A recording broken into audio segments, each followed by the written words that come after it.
Bismillahirrahmanirrahim. Assalamualaikum warahmatullahi wabarakatuh. Kembali lagi di channel Pena Pencari Hikmah. Kali ini kita akan bahas sekali dalam sejarah Nabi Musa alaihissalam menampar malaikat maut. Jangan lupa sukai video ini, komen dan berlangganan, serta bagikan video ini agar bermanfaat bagi semua.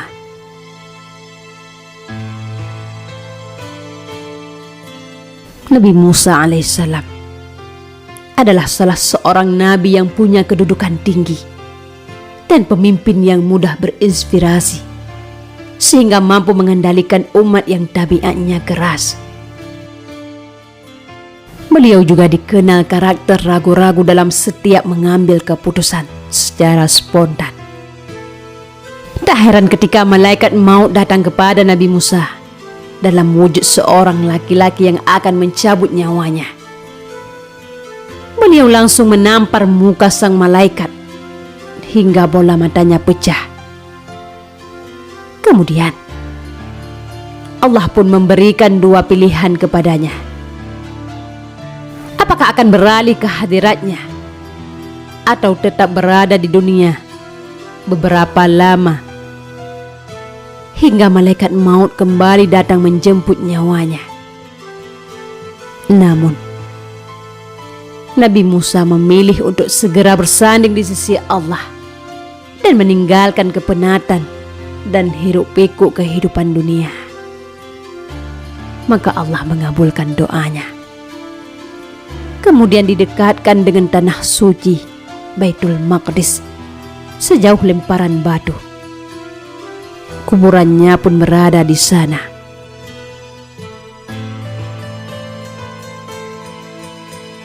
Dari Abu Hurairah bahwa Rasulullah Shallallahu Alaihi Wasallam ia pernah berkata,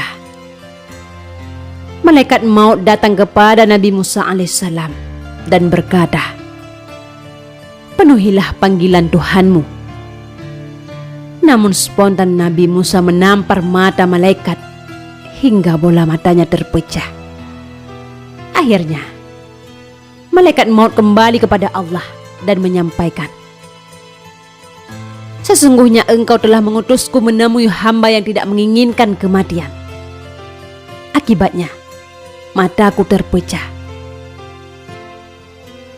Kemudian Allah segera mengembalikan penglihatannya dan berfirman, kembalilah kepada hambaku dan sampaikan padanya, apakah engkau terus menginginkan kehidupan? Jika engkau masih menginginkannya, letakkanlah tanganmu pada punggung sapi jantan, satu bulu yang tertutupi tanganmu, maka engkau akan hidup 1 tahun.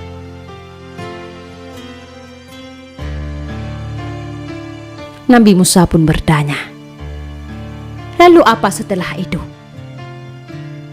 Allah menjawab, tetaplah engkau akan meninggal. Nabi Musa berkata lagi, wahai Tuhanku, sekarang kupilih kematian itu dalam waktu dekat. Kemudian Nabi Musa menyampaikan keinginannya, matikanlah aku dekat tanah suci Baitul Maqdis sedekat lemparan batu. Terakhir, Rasulullah Shallallahu Alaihi Wasallam menambahkan, demi Allah, andai aku berada di sisinya, niscaya akan aku perlihatkan kepada kalian kuburannya berada di pinggir jalan, tepatnya pada gundukan pasir.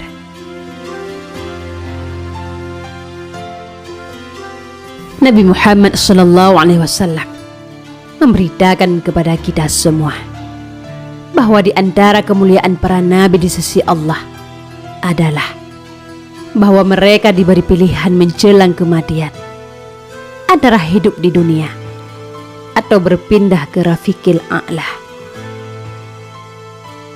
Allah mengutus malaikat maut yang menjelma dalam wujud seorang laki-laki kepada Nabi Musa, Malaikat kemudian meminta agar Musa menjawab panggilan Tuhannya. Ini berarti bahwa ajalnya telah tiba dan saatnya telah dekat. Nabi Musa memang dikenal memiliki temperamental yang cukup tinggi untuk menghadapi kaum-kaumnya yang keras. Itulah sebabnya ia dengan spontan menampar wajah malaikat maut dan merusak matanya.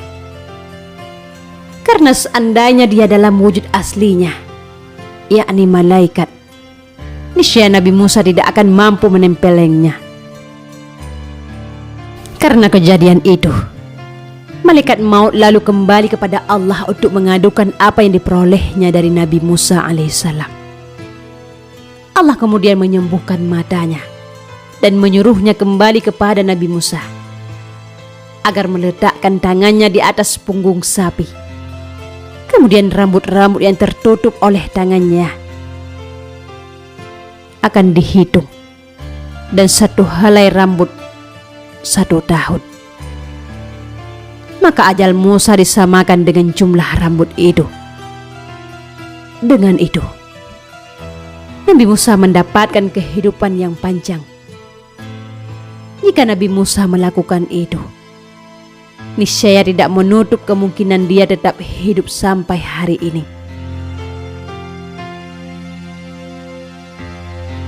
Nabi Musa lantas bertanya kepada malaikat maut tentang apa yang ada di balik kehidupan panjang tersebut. Malaikat maut menjawab, "Maut." Maka Musa lebih memilih yang dekat.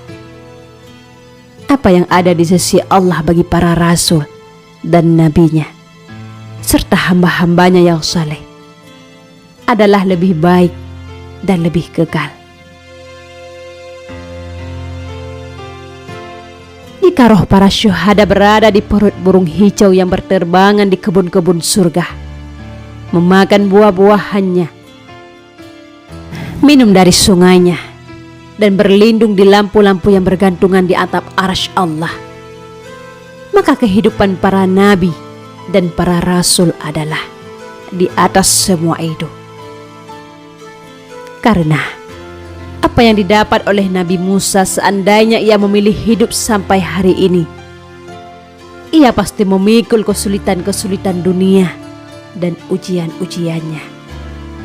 Ia juga akan menyaksikan peristiwa-peristiwa besar yang terjadi sepanjang sejarah yang membuat pikiran sibuk dan hati bersedih.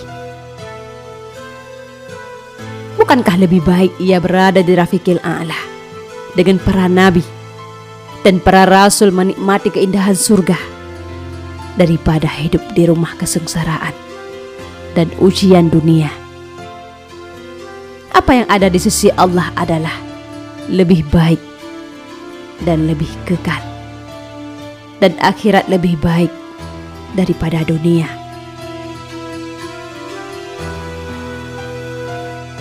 Kemudian Nabi Musa memohon kepada Allah agar ketika ruhnya dicabut, supaya didekatkan kepada tanah yang suci sejauh lemparan batu. Permintaan Nabi Musa inilah sebagai wujud kecintaannya kepada tanah suci yang bercokol di alam jiwanya. Kemudian Nabi Musa memohon kepada Allah agar ketika ruhnya dicabut, supaya didekatkan kepada tanah yang suci sejauh lemparan batu. Permintaan Nabi Musa ini adalah sebagai wujud kecintaannya kepada tanah suci yang bercokol di dalam jiwanya, sehingga dia meminta dikubur di perbatasannya, dekat dengannya. Meski demikian, Nabi Musa tidak meminta kepada Allah agar ia dicabut nyawanya di tanah suci, karena Nabi Musa tahu bahwa Allah mengharamkannya atas generasi di mana Musa berasal.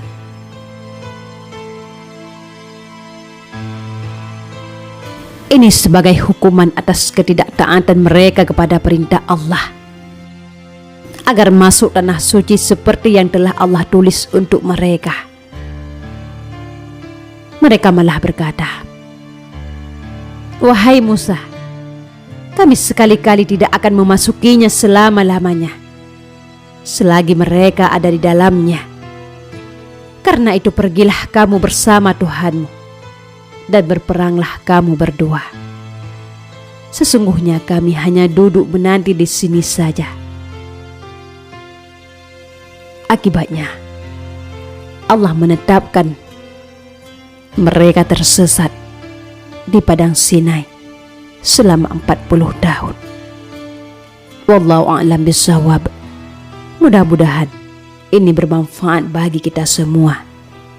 Assalamualaikum warahmatullahi wabarakatuh.